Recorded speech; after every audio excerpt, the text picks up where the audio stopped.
भारत पाकिस्तान के रिश्तों को देखते हुए एक शांति मार्च निकाला जा रहा है इंडिया गेट से। हमारे साथ है प्रवीण जी हैं, हम जानना चाहते हैं प्रवीण जी आप बताइए इस मार्च के पीछे आपकी मंशा क्या है? देखिए हमारी मंशा जो है, हम नई पीढ़ी है जो कि वो नई पीढ़ी जिसने ये हेलमेट लगा रखा है, ये ड्रेस जो है पूरी तरीके से मॉडर्न तरीके से पहन रखा है, उसकी मंशा ये है कि हमारे देश में जो है वैसे ही बहुत सारी समस्याएं हैं जिनका समाधान भी हम नहीं कर पा रहे और हम जो है अपने बजट का एक बहुत बड़ा हिस्सा उस रक्षा के लिए उन हथियारों को खरीदने में कर रहे हैं जिनकी कहीं से भी ज़रूरत नहीं है। तो इसलिए जो है हमारा उद्देश्य ये है कि हम बातचीत करें अपने पड़ोसी देश से और पड़ोसी देश से बातचीत करके अपने संबंध को सुधारें।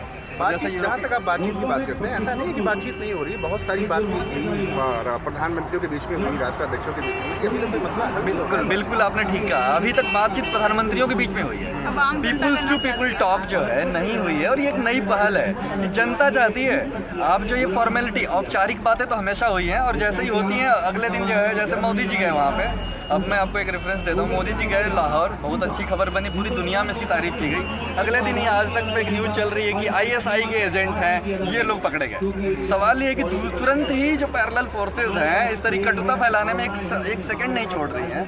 नहीं ठीक है, आप सही कह रहे हैं, जनता से बात करें तो ऐसा कैसे संभव हो सकता है, क्योंकि जनता ही लोगों को चुनती है। हाँ, इसीलिए जी आपकी बात बिल्कुल ठीक है, लोकतंत्र है, हाँ, डेमोक्रेसी के हिसाब से, इसीलिए तो हम चल रहे हैं। लोकतंत्र में हमारी जो भूमिका है ये हम तय कर रहे हैं। आज हम ये तय कर रहे हैं, अभी तक हमारी सड़कों को लेकर के हम लोग विरोध कर लेते हैं इनको, हमारे यहाँ स्कूल नहीं है हम विरोध करते हैं, हमारे यहाँ छात्रावास नहीं हम विरोध करते हैं इनका, लेकिन हमारी विदेश नीति इतनी खराब क्यों है, इसका हम ये जो है एक सकारात्मक रचनात्मक विरोध है एक तरीके का। इस नए साल में जो शुरुआत है कि आपकी विदेश नीति, आप आखिर हथियार खरीद क्यों रहे हो?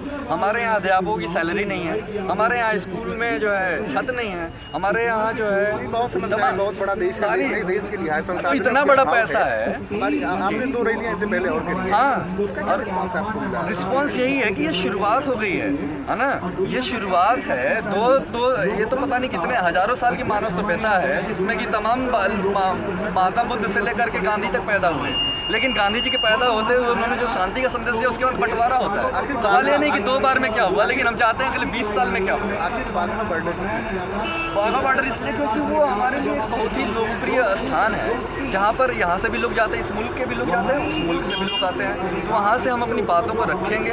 वहाँ से भी हमारे कुछ साथी आ रहे हैं जो पीस चाहते हैं। चीन से भी भारत के बहुत सारे बिल्कुल हैं, वहाँ भी आए दिन तनाव बना रहता है, तिब्बत का मामला हो चाहे और अगर आप लोग इंडो चीन की तरफ, हाँ बिल्कुल, हम अगली यात्रा जो है, हम लोग जो है स्टूडेंट हैं और ये एक आंदोलन है जो कि बहुत ही संसाधनों का टोटका रहता है ऐसे छात्र आंदोलनों में, तो हम बहुत ये संसाधन इकट्ठा कर रहे हैं। हमारी हमारा पूरा उद्देश्य ये है कि साउथ एशियन यूनियन बने, और साउथ एशियन यूनियन ही हम वसुधैव कुटुंबकम की बात कर रहे हैं कि पूरे जो ग्लोबल विलेज जिसको इंग्लिश में बोलते हैं आप, है ना, तो ग्लोबल विलेज की बात है, वसुधैव कुटुंबकम की बात है। सवाल ये है कि उसकी शुरुआत यूरोप में प्रैक्टिकल है सेकेंड वर्ल्ड वार के बाद। आप जो उदाहरण, भारत पाकिस्तान से ज़्यादा वॉर में ज़्यादा बुरी तरीके से लोग मारे गए सेकेंड वर्ल्ड वार में।